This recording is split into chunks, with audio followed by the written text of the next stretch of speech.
Hey chummers, welcome to episode 3 of the Toronto Travel Guide, where I aim to give players and game masters a look at different locations you might encounter around the Shadowrun 6th World Campaign, 30 Nights.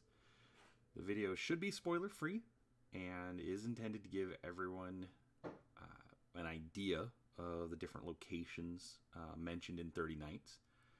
I'm doing this because just like there's different locations that we go to today that are, 60 years or even older, but they're still used, they're still in use.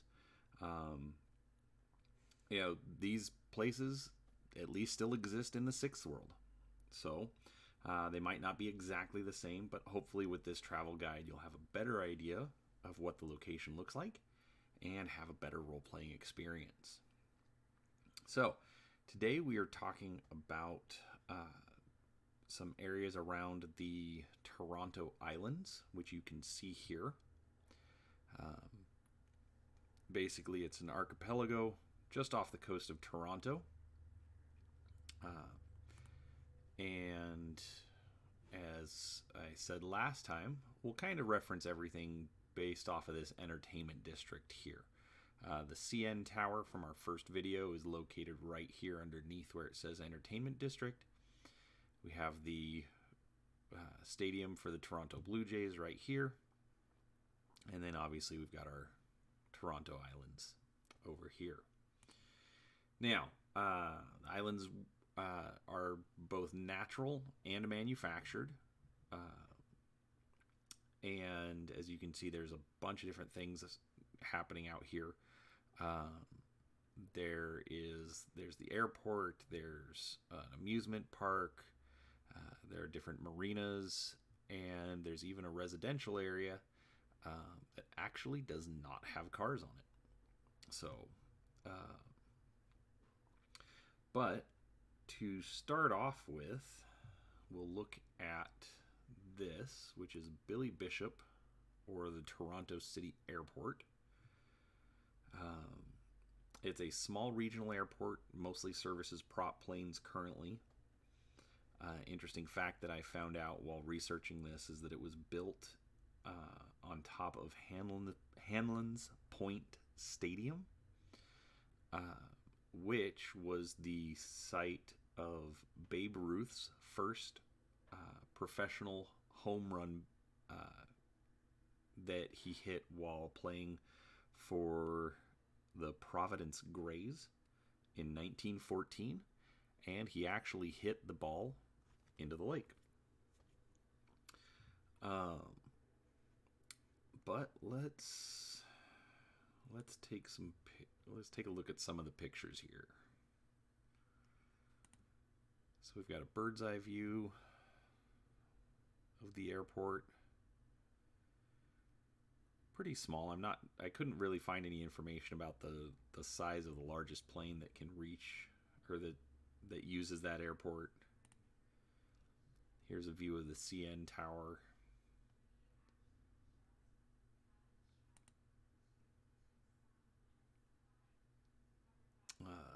Picture with, typical Canadian ice from the airplane on approach. Different airplanes out on the tarmac. Anyways, it's an airport. I think you get the idea.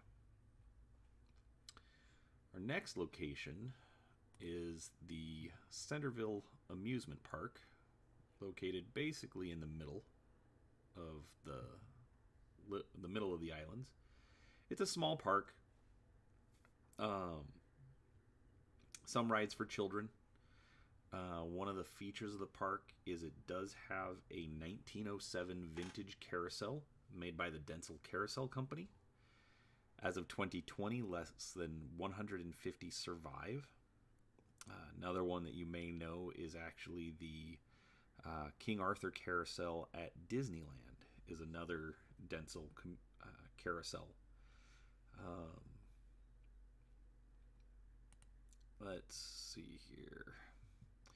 According to 30 Nights, the Centerville Amusement Park has been upgraded in 2080 to have all sorts of current modern entertainment, such as VR, different gaming that they'd play in the future, things like that. Different looks on the city.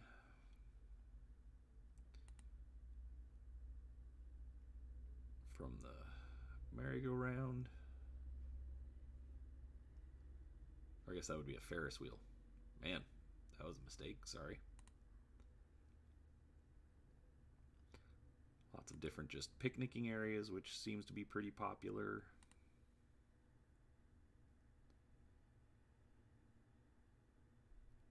If you're a fan of Letterkenny, we clearly have some Canada Gooses. Anyways, and that's the Centerville Amusement Park. Let's see. Continuing on, we have the Ontario Place Entertainment District. We've got our CN Tower over here, Billy Bishop Airport, and Ontario Place is right here. It's currently used for concerts, exhibitions. There's the Budweiser stage, which looks like it's some sort of a concert hall. Looks like it's semi-open air style amphitheater.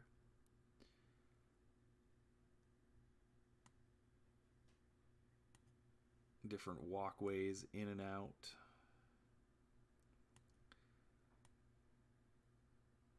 This, however, hasn't really survived in the same manner into the Shadowrun world.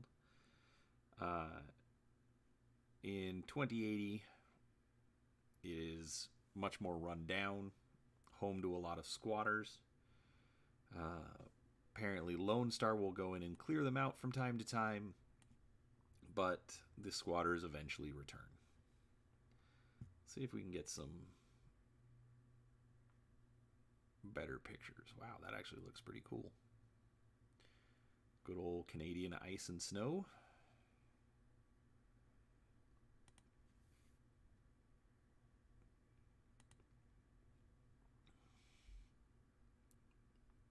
I see all these pictures of Canada covered in green and I just get confused.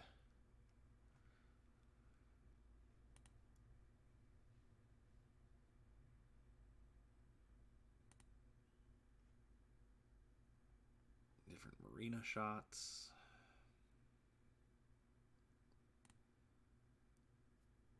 Looks like an airplane coming into Billy Bishop that's passing over.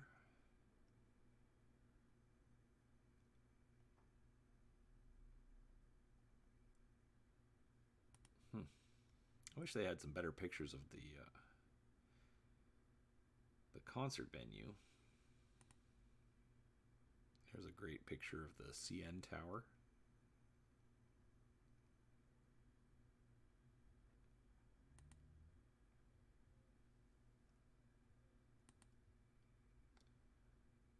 But it just seems like a nice little entertainment district there.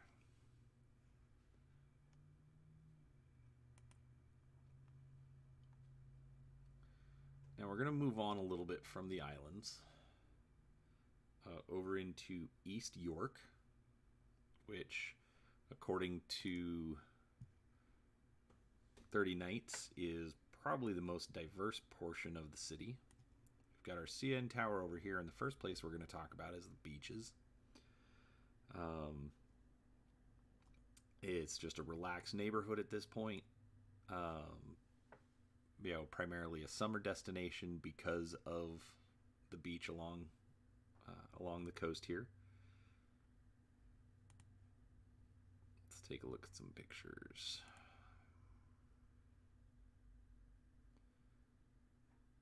I mean, it's a beach town.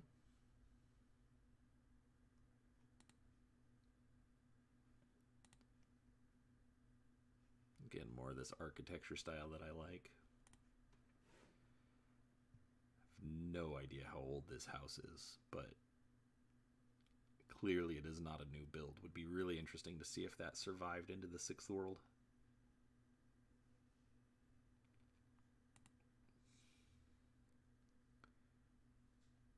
Different walks along into the forest. Wow, look at that. More Canada ice.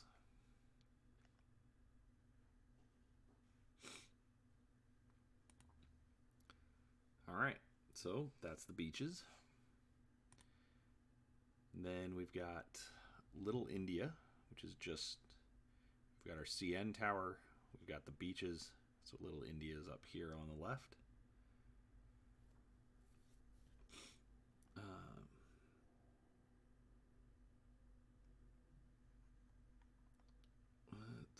Okay, here we go. So, definitely seems like an ethnic section of the city.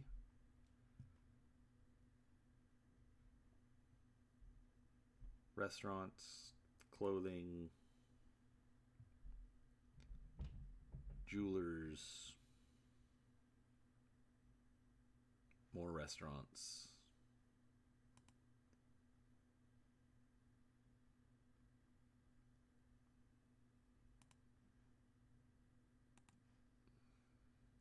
I mean, regular people doing regular things. But just remembering who they are as well. It would be really interesting to see how this might be different in 60 years.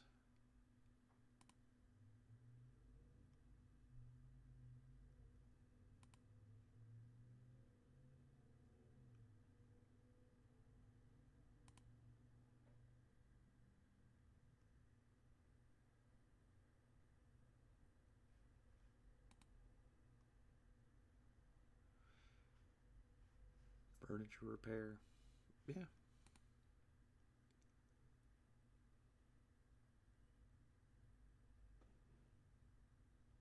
No. Nice little section of town. Nothing special, really, as far as Shadowrun specifically. But still a nice little part of town. The next one is... So for here, I'm going to start with the actual map. And then we'll go to a satellite view. But in the 6th world, this is called the Don Valley Toxic Zone. Basically, it follows along the Don River here. And if you look in the satellite, as you can see, I mean, it's basically just a green belt running through the city. They've built freeway next to it. They've also built running paths. When I was looking through the pictures to prepare for this, I mean, this is a nice section of river.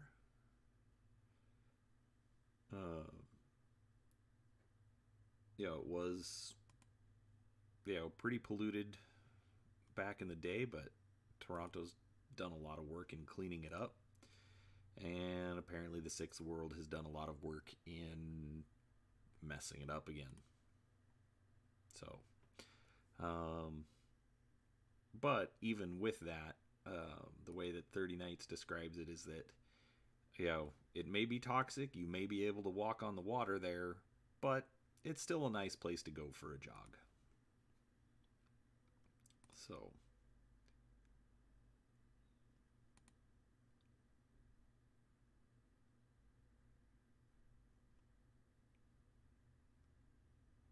clearly a street artist is extremely talented. Not, or maybe that was commissioned by the city. I don't know. Pretty good, though. Old railroad bridge.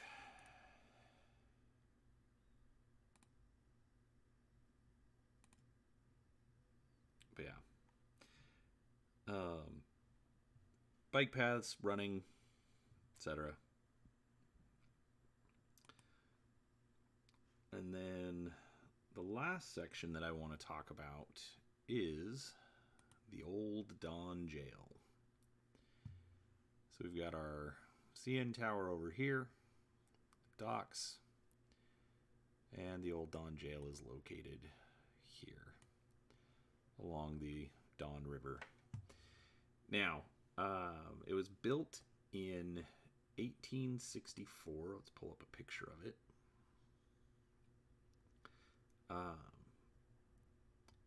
As the provincial jail, and it was officially known as the Toronto Jail. Basically, the reason it's called the Dawn Jails, there were a few other jails in the area, and to be able to identify it, they called it the Dawn Jail. So originally built in 1864, it was expanded in the 1950s. It was actually it was the subject of the first ever TV news report on CBC television after the Boyd Gang, a group of bank robbers, broke out of the facility for the second time.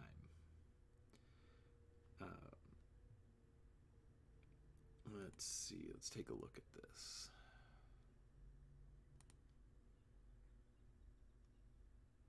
So currently, in 2020, the building is actually owned by a healthcare company, or I should say used, and a small portion of it is still kept as a museum to when it was a jail. In 30 Nights, it's used as a processing facility for one of the megacorps. Now, recently, the grounds of the jail have been turned into a park known as Hubbard Park. In addition, there have not been any prisoners in the jail in about 40 years.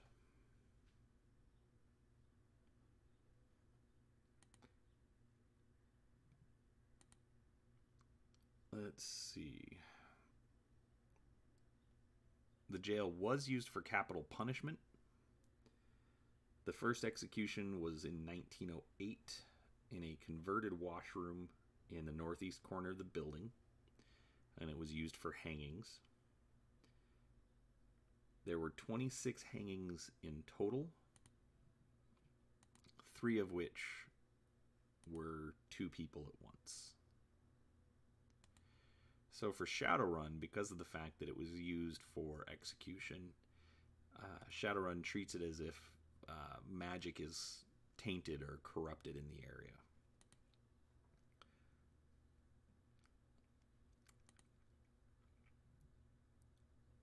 But definitely, that is a small jail cell. During my research, one of the reasons that it was shut down as a jail is because of overcrowding. It was originally built to hold about 200 prisoners. When they closed down, I believe they were over 500 prisoners.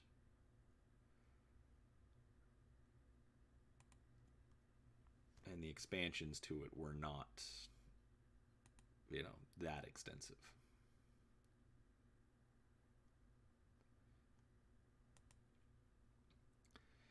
But that's the Old Dawn Jail. So, that's the end of episode 3. Looks like we're going to have about 1 or 2 more episodes just detailing locations around the city. I'm going to try and find some non-spoiler locations because there are locations mentioned throughout the campaign, so I will definitely try to get those as well, provided those locations don't ruin the plot line. So, but obviously, I would appreciate if you give a like and subscribe to this. If you'd like to see more, do plan on doing a couple of reviews of Cutting Black and 30 Nights. So, yeah, hit me up in the comments. Let me know what you'd like to see, and we'll go from there. Thanks for watching.